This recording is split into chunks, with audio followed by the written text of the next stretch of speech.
नमस्कार बंधुरा আমার চ্যানেলে আপনাদের স্বাগত জানিয়ে সরাসরি চলে যাচ্ছে আজকে রেসিপিতে। শীতকালের একটা ফেমাস রেসিপি নিয়ে আজ আমি আবার হাজির হয়েছি। শীতকালে ফলমূলের মতো শীতকালীন শাকসবজিগুলো খেতে খুব সুস্বাদু হয় এবং প্রচুর শাকসবজি পাওয়া যায়।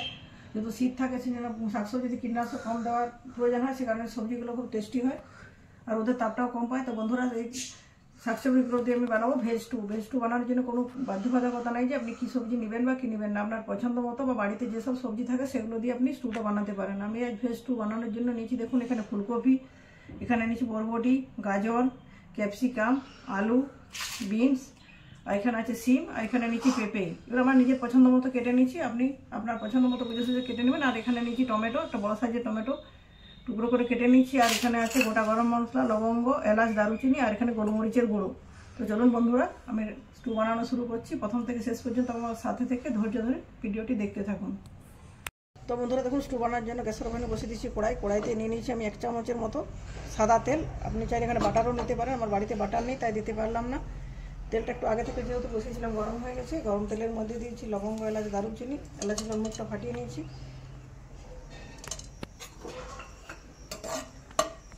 1-1.5 মিনিটের মতো গরম তেলে এলাচ, লবঙ্গ, দারুচিনি নাড়াচাড়া করে ভেজে নিচ্ছি।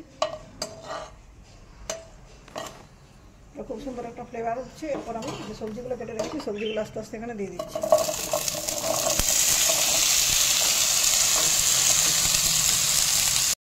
সমস্ত সবজিগুলো দেওয়া হয়ে গেছে কড়াইতে। এরপর দিয়ে দিচ্ছি এখানে লবণ পরিমাণ মতো, কিছুটা গোলমরিচের গুঁড়ো দিচ্ছি। গুঁড়ো দিয়ে নাড়াচাড়া করে 4-5 মিনিট ঢাকা দিয়ে রেখে দিচ্ছি, একটু ওখানে সিদ্ধ হয়ে যাক।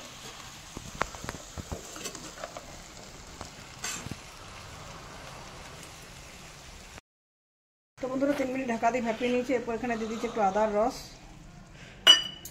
আর দিয়ে দিচ্ছি দুটো ছোটো ছোটো সাইজের কেটে রাখা পেঁয়াজ। এটা অপশনাল, আপনি চাইলে দিতেও পারেন নাও পারেন। আর আপনি যদি ভাবেন নিরামিষ পদ্ধতি করবো না সেক্ষেত্রে আপনি এখানে রসুন অ্যাড করতে পারেন।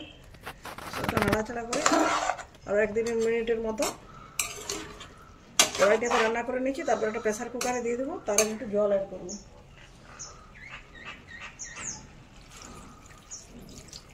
হাফ লিটারের মতো জল অ্যাড করছি। জলটা দেওয়ার পর একটু ফুটে যাক, তারপর প্রেসার কুকারে ঢেলে দেবো। তো বন্ধুরা দেখুন জল দেওয়ার পর খুব ভালো মতো করে জল ফুটে গেছে সমস্ত সবজিটা।